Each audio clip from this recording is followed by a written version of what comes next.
Hi there, good morning. It's Dr. Bob Flower, and it's Tuesday, April 22nd, but this is the Achievement Forum. We're switching suits or hats or what have you from our master pattern. Okay, so today, relative to the Achievement Forum, what I want to do is I want to talk to you a little bit about reality. I think over the years, you've heard me talk a lot about reality is not what we think it is.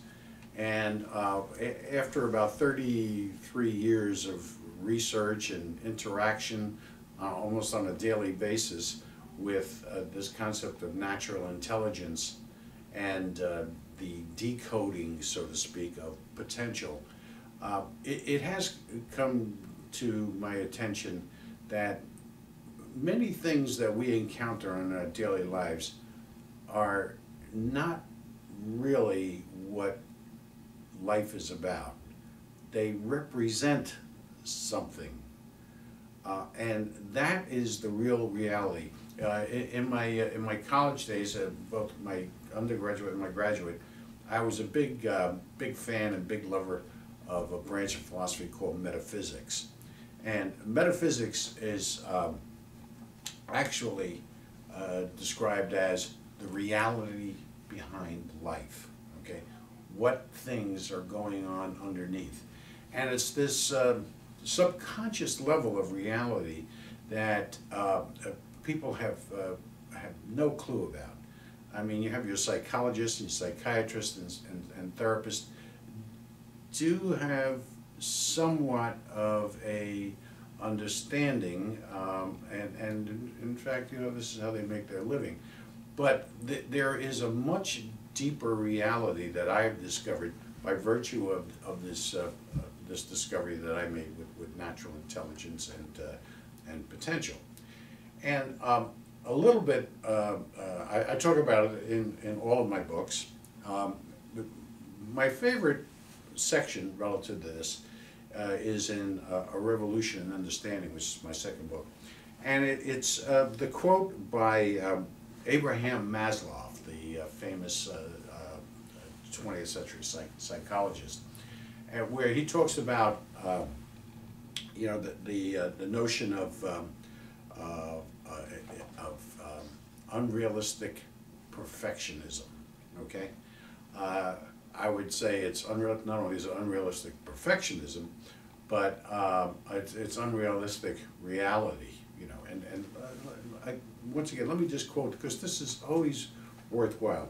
You know, where he talks about some very unrealistic, unattainable, and non-human fantasies, such as let us love one another, let us share equally, treat all people equally in all ways. Nobody should have the power over anyone else. There are no bad people, only unloved people. Well, you know, I pursued that course when I first made this discovery with natural intelligence back in 1980, and it doesn't work. You know, we're not born equal. We have equal opportunities. We have equalness in the sense of, if you understand it, in natural intelligence, whereby you may have better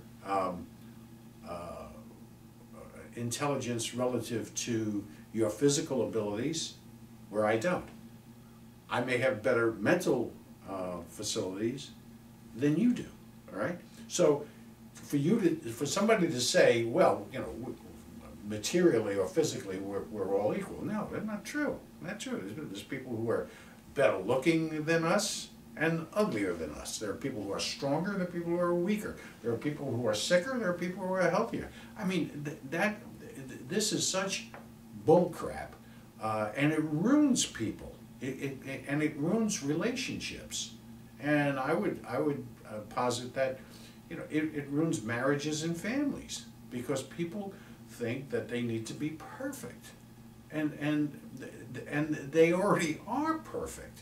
They're perfect in their imperfection. that's where the reality behind life comes in. The underlying reality that what's going on is a reflection of what we conceive, not even perceive, what we conceive, what we focus on. And if we're focusing on, gee, you know, deep down, gee, you know, I really want people to like me, or, you know, I really, you know, I've got funny teeth, and you know, I got to find a way of making sure people don't see that, you know, or I got blemishes, I got to put, you know, whatever it is, it's okay, is what I'm saying. If you look at the overall scheme of things and understand your place, now, that's where achievement comes in. That's what we do. That's what I do. I get down and dirty into your mind, into your subconscious. I look at your 13 natural intelligences.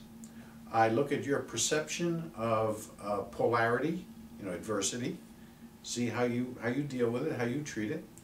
And then when I find your weaknesses in those intelligences and your strengths, then I put together something to help you achieve at a higher level. But it starts with the understanding that what's going on in your life is a direct influence of how you believe and what you focus on. Those two things right there are the key to achievement.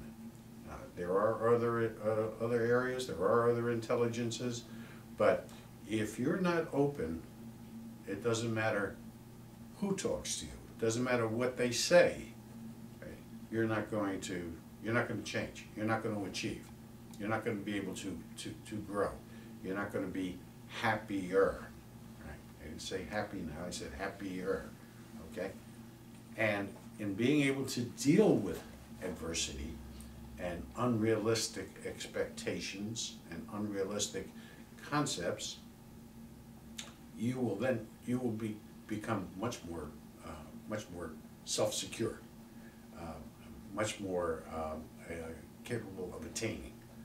Okay, so I would suggest that you get online and you read a little bit about Abraham Maslow, especially you know, he has that Maslow's ladder and whatnot of different qualities. I think there's 7 different qualities.